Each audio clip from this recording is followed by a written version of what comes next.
Hi, it's Technology Laura, and today I'm going to talk to you about a bell ringer and exit ticket. So let's get started.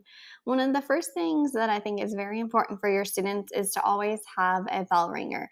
This establishes a classroom routine and it also gives students a task to complete when they're entering the classroom. So I use Google Forms, so you can go to forms.new, and I'll show you what mine looks like. So I like to have my header for the holiday or for the season, and then I have these students type in their name because it's important to make sure who is filling out the bell ringer, and then I do a little daily check-in, and they can click which one they are based off their mood with the emoji, and if those don't apply to them, then they can click the other button. So this gives me a quick data point how my students are feeling.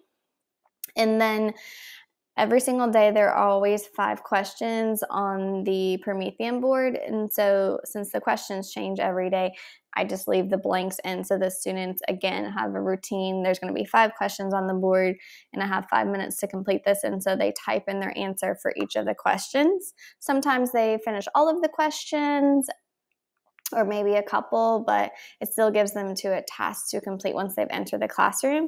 And then when they're done, they hit submit. So it's pretty easy to use. I think it's important to establish this routine and to have a template for them, so then they're not taking time to find their pencil or a piece of paper, or where to look or what to do. It's just established from day one of my classroom procedures, and then they bookmark this link right here.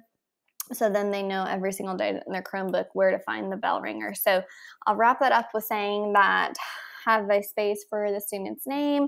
You could do a daily check-in. If you're not comfortable with emojis, then they could just answer happy, sad, etc.